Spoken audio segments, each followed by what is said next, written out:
अस्सलाम वालेकुम नाजरीन, वेलकम टू बदलती राय। मैं हूं मोना आलम। नाजरीन, इंतखाबी इस्लाहात कहने को तो वक्त की ज़रूरत है और मालूम होता है कि हमारे मुल्क में एक तरह से ये जो सियासी चिपकलिश है, बिलखुसूस हर इंतखाबात के साथ तकरीबन तकरीबन एवरी इलेक्शन के बाद हमने ये सिनेरियो देखा है कि जो उठ जाता है, जन्म लेता है। ये तमाम चिपकलिश को ख़त्म करने का और एक अननेसेसरी क्वारल जो कि गवर्नमेंट और अपोजिशन के दरमियान शुरू हो जाता है, उसको ख़त्म करने का बेहतरीन मौका है। और ये गालिबन ये कि पहले हो जानी चाहिए थी। अच्छा, इसके अंदर नाजरीन बड़ी सारी इफ्स एंड बट्स हैं। अपोजिशन तो डे वन से ये इसरार कर रहे थे कि जब तक इलेक्टोरल इस्लाहात ना हो और पूरी जो पीडीएम बनाई गई थी, वो भी यही कहते थे कि जो पूरी इस मुहिम का मकसद है वो ये है कि आइंदा होने वाले इंतखाबात साफ और शफाफ हों, किसी भी तरह की मुदाखलत से पाक हों। तो लिहाजा इलेक्शन और इस्लाहात इस हवाले से, इलेक्टोरल इस्लाहात इस हवाले से उनका अल्टीमेट हदफ है। दूसरी तरफ नाजरीन, हुकूमत अब कहती है कि आए इलेक्टोरल रिफॉर्म्स करें, इस्लाहात करें। बिलखुसूस इसमें बहुत सारी वैसे तो बातें हैं, लेकिन ईवीएम्स यानी कि इलेक्ट्रॉनिक वोटिंग मशीन्स का तस्करा है कि ह्यूमन इंटरफेरेंस इन तमाम अमल से और इंतखाबात से दूर हो जाए और कम अज कम हो, ताकि मशीन्स के ऊपर ज्यादा इन्हिसार हम कर सकें। दूसरी बात नाजरीन, इसका जो सबसे पिवटल एक हिस्सा माना जाता है वो है समंदर पार पाकिस्तानियों को वोट्स के हक देना। जाहिर है समंदर पार जो हमारे एक्सपेट्रियाट्स हैं उनका भी हमारे तमाम जो इलेक्टोरल सिस्टम है उतना ही उसमें उनका हक है, उतना ही उनका राइट है। यकीनन जो उनकी रेमिटेंसेज हैं, जो उनकी तरफ से तरसीलात आती हैं, हमारी मीशत में बहुत बड़ा किरदार अदा करती हैं और तमाम एतबार से नाजरीन हमारे समंदर पार पाकिस्तानियों के यहाँ पर उतने ही स्टेक्स हैं। तो लिहाजा उनके लिए वोटिंग राइट अब ये एक बहुत अहम मुद्दा है जो कि इस मरतबा के इलेक्टोरल रिफॉर्म्स में परस्यू किया जा रहा है, along with of course EVMs या इलेक्ट्रॉनिक वोटिंग मशीन्स। इसके ऊपर अपोजिशन और हुकूमत दोनों पोल्स अपार्ट हैं और आमने सामने नजर आते हैं। एक तरफ हुकूमत इन दोनों तरमीम को फुल्ली एंडोर्स कर रहे हैं, दूसरी तरफ अपोजिशन एक तो तरमीम से भी इख्तलाफात कर रहे हैं और दूसरी तरफ उन्होंने इन दो खुसूस जो पॉइंट्स हैं यानी कि ईवीएम्स, इनके ऊपर भी एतराज उठाया है। 2018 का इलेक्शन मद्देनजर रखते हुए जो कि मुतनाज़ हुआ था तमाम इसी टेक्निकल बुनियादों पर, जब हमने देखा था कि वो जो सिस्टम था पूरा वो बैठ गया था और फिर टेक्नोलॉजी उस तरह से इफेक्टिव नहीं रही थी। आया ये अलग बहस है कि उस सिस्टम के बैठने की, आरटीएस के बैठने की वजह से अपोजिशन हारी थी या फिर हुकूमत हारी थी, तो ये एक अलग बहस है और यकीनन मुख्तलिफ कॉन्स्टिट्यूएंसीज में इसका अलग आलम होगा और अलग अलग इसके इलेक्टोरल रिजल्ट्स पर नताइज पॉसिबली मुरतब हुए होंगे। तो एक तो ये एतराज है अपोजिशन को और दूसरा समंदर पार पाकिस्तानियों को वोटिंग राइट्स देने पर भी अपोजिशन एतराज उठा रहे हैं। नाजरीन, 49 वो तरामीम हैं जो कि अक्टूबर 2020 में पेश किए गए बिल में शामिल थी, जो कि इस हवाले से पेश किया गया था। कायमा कमेटी ने उसको एंडोर्स किया था। अलबत्ता यह कि अपोजिशन उस वक्त भी इसके ऊपर आमादा नहीं थी। इसमें फाइनेंशियल ऑटोनॉमी मांगी गई है इलेक्शन कमीशन ऑफ पाकिस्तान के लिए, सुप्रीम कोर्ट में अपील करने का हक रखा गया है, नॉमिनेशन फी बढ़ाई गई है नेशनल असेंबली के कैंडिडेट्स के लिए भी और सूबाई असेंबलियों के उम्मीदवारों के लिए भी। लेकिन नाजरीन, ये तमाम बातें अपनी जगह मौजूद हैं। अब अपोजिशन लीडर जनाब शहबाज शरीफ ये कहते हैं कि इसके ऊपर इलेक्शन कमीशन ऑफ पाकिस्तान एक पूरी ऑल पार्टीज कॉन्फ्रेंस बुलाएं और उसका इनेकाद करें ताकि तमाम लोग ऑन बोर्ड आएं। लेकिन नाजरीन, हुकूमत ने इस तजवीज़ को रद्द किया है और हुकूमत इस तजवीज़ को मानने से इनकार कर रहे हैं। वो कह रहे हैं कि ये तमाम बातें पार्लियामेंट में क्यों ना डिस्कस हों और हुकूमत और अपोजिशन में एक कंसेंसस के तहत चला जाए। नाजरीन, ये consensus need of the hour है, लेकिन इसके आड़े क्या चीजें आ रही हैं, क्या इंपेडिमेंट्स आ रही हैं, ये एक बहुत बड़ा सवालिया निशान है। अगर हुकूमत भी शफाफ और साफ इंतखाबात चाहते हैं, अपोजिशन भी साफ शफाफ इंतखाबात चाहते हैं, तो आया ये प्रॉब्लम कहां आ रही है? प्रॉब्लम यकीनन फिर माइनर नौयत की होगी और इसको इतना जिसे कहते हैं बढ़ा चढ़ाकर क्यों पेश किया जा रहा है? अगर माइनर प्रॉब्लम है, प्रिंसिपल बात पर कंसेंसस है या दोनों आमादा हैं, तो ये माइनर प्रॉब्लम हल क्यों नहीं होके दे रहा है? ये एक सवाल है जो कि हम टेबल करने की कोशिश करेंगे। यहाँ इस्लामाबाद स्टूडियोज में मेरे साथ मौजूद हैं मलिक अहमद हुसैन साहब, मेंबर कौमी असेंबली आप पाकिस्तान तहरीक इंसाफ से, और अपोजिशन और गवर्नमेंट का तमाम जो पर्सपेक्टिव है हमारे साथ रखेंगे पीटीआई का। वेलकम ऑन बोर्ड मलिक साहब। निहाल हाशमी साहब नाजरीन हमें ज्वाइन कर रहे हैं बजरिया फोन कॉल, ऑनलाइन मेरे साथ मौजूद हैं, पीएमएलएन के स्टॉलवर्ट और तमाम एतबार से हमें अपोजिशन का, अपनी जमात पीएमएलएन का मौकफ हमें बताएंगे। वेलकम ऑन बोर्ड निहाल साहब। सरवर बारी साहब नाजरीन हमारे साथ हैं फैफिन से और इन तमाम उमूर पे टेक्निकली हमें बताएंगे कि ये तजावीज़ कैसी हैं और मजीद इनमें क्या बेहतरी की गुंजाइश है, जो कि यकीनन मौजूद है। वेलकम ऑन बोर्ड सरवर साहब, आप भी हमारे साथ ऑनलाइन हैं। और नाजरीन, शौकत पराचा साहब हमें बजरिया स्काइप ज्वाइन कर रहे हैं, सहाफ़ी, तजियाकार, इन तमाम उमूर पे तजिया तबसरा आपका हमारे साथ रहेगा। वेलकम ऑन बोर्ड शौकत साहब। मलिक अहमद साहब, आपसे अगर बात का मैं आगाज़ कर लूँ, पहले आप फरमाइएगा ये क्या मामला है। ऑपोजिशन कह रहे हैं कि हम इस वक्त इस प्रेजेंट स्टेट में इसको मानने से इनकारी हैं। क्या आप नहीं ले सकते हैं ऑपोजिशन को ऑन बोर्ड? यकीनन ये हुकूमत का काम है कि आप कंसेंसस के लिए पहला कदम बढ़ाएं ऑपोजिशन की तरफ। मैं ये समझता हूँ कि आपका जवाब देने से पहले मैं थोड़ा सा एक इब्तदाइया बयान करना चाहूँगा।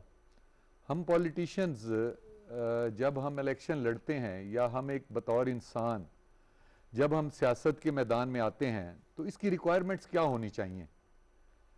एक तो ये है कि हम सिर्फ अपने पार्टी लीडर्स को देखें, पार्टीज को देखें और ज़मीर को साइड पे रख दें। एक ये है कि हम अवाम के मफाद को देखें, गरीब को हक देने के लिए देखें और जो हमें वोट देता है उसका ख्याल करें। लेकिन मैं ये समझता हूं कि मिसकंसेप्शन इतनी ज्यादा हो गई है। अभी पिछले दिनों जो कुछ असेंबली में हुआ, शायद उसकी वजह यह है कि हमने ये समझ लिया है कि हमारे अन्नदाता और हमारे मालिक सब कुछ हमारे पार्टी लीडर्स हैं। लेकिन मैं ये समझता हूं, मेरी एक राय होती है कि जहां मैं समझता हूं मेरी पार्टी में ये चीज गलत हो रही है, मैं उसका भी इजहार करता हूं। मेरा एक जमीर है, मेरी एक सोच है जो हम सब की है। अब जहां तक इस इश्यू की बात जिसकी आप कर रहे हैं को देखने की बात यह है कि अगर इलेक्ट्रॉनिक वोटिंग होगी तो उसमें फायदा सबसे ज्यादा किसको होगा, सहूलत सबसे ज्यादा किसको मिलेगी, अवाम को मिलेगी। जो लोग इतराज करते हैं कि इसमें धांधली होगी, वही लोग इस सिस्टम की धांधली के सबसे ज्यादा शोर मचाते हैं। धांधली तो इस सिस्टम में भी उनके मुताबिक हो रही है। उस सिस्टम में भी अगर धांधली होती है, जो मैं समझता हूं इस सिस्टम से कम होगी, तो वहां भी होगी। तो देखना यह है कि अवाम का फायदा किसमें है। थोड़ी जो यादें हैं वो ताजा हैं, क्योंकि 2018 का जो हालिया तरीन इंतखाब था, और आपको पता है हुकूमत ने यह भी कहा है कि एट द अर्लीस्ट वो ईवीएम्स को इस्तेमाल करना चाहते हैं, यानी आइंदा जनरल इंतखाब के लिए नहीं, जो बाई इलेक्शंस हो या अभी कश्मीर में इलेक्शन होने हैं वहां पर भी पॉसिबल है, काफी हाईली लाइकली है कि वहां पर ईवीएम्स इस्तेमाल हो जाए। तो अगर इसमें इस्तेमाल होंगे तो अवाम का फायदा होगा ना।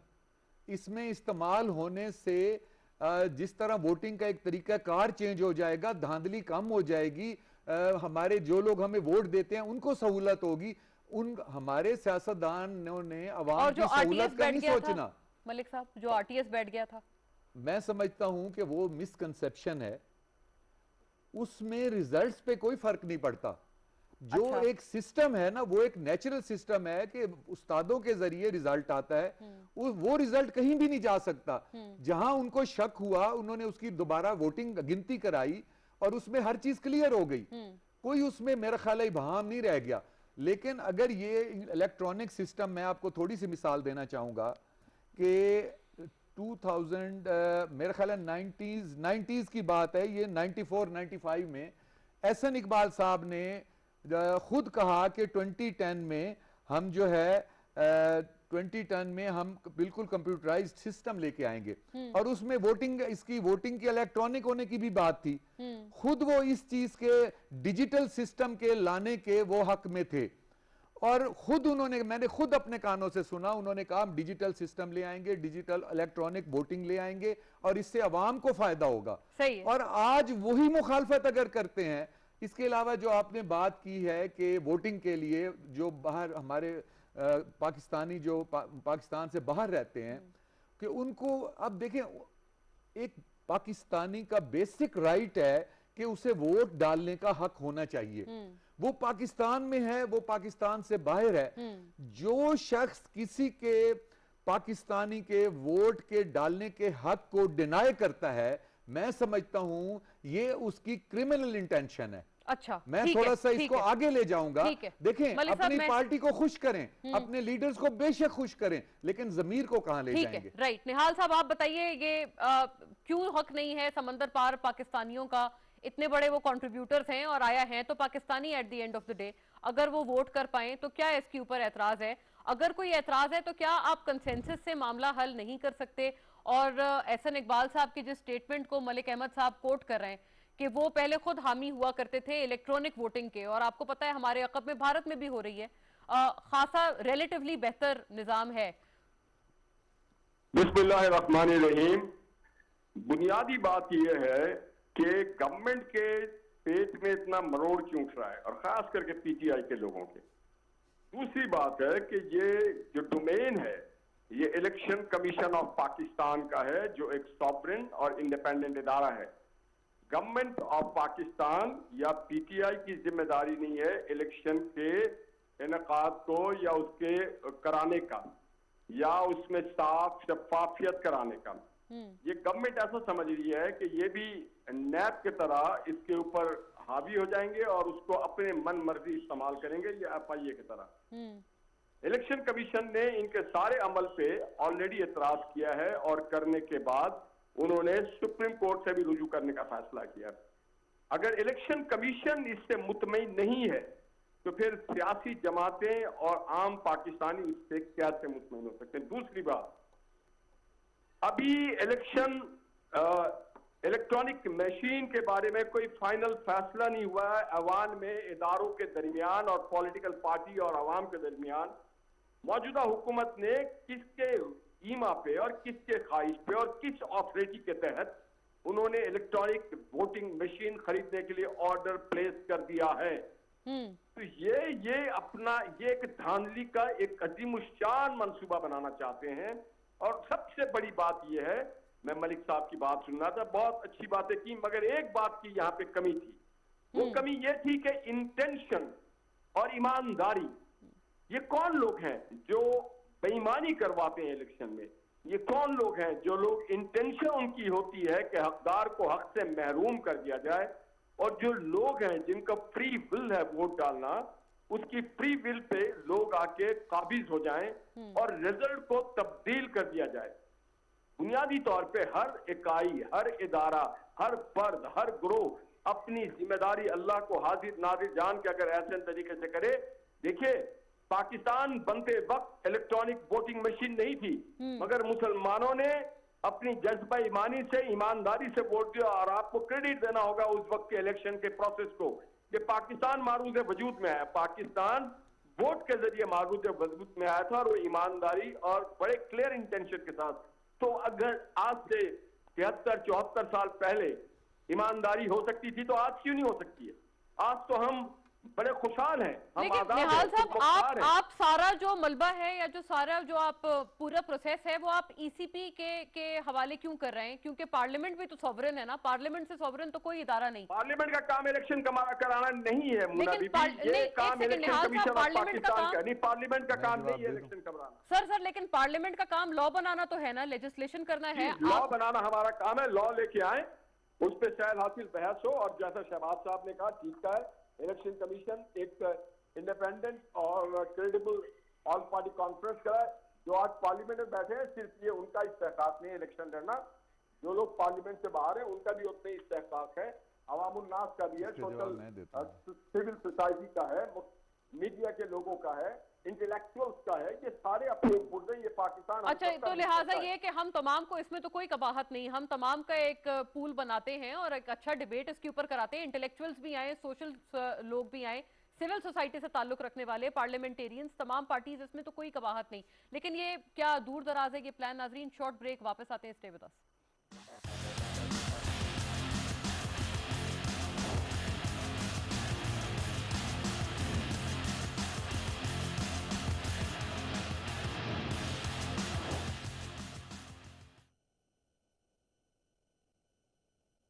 अल्लाहु अकबर, अल्लाहु अकबर, अल्लाहु अकबर,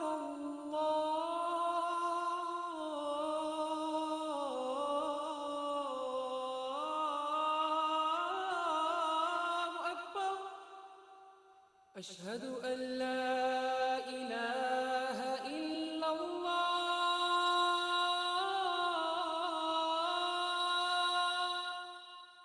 अशहदु अल्ला इलाहा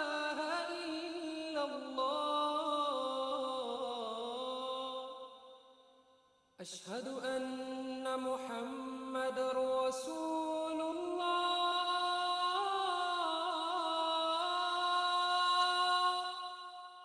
अशहदु अन्न मुहम्मदर रसूलुल्लाह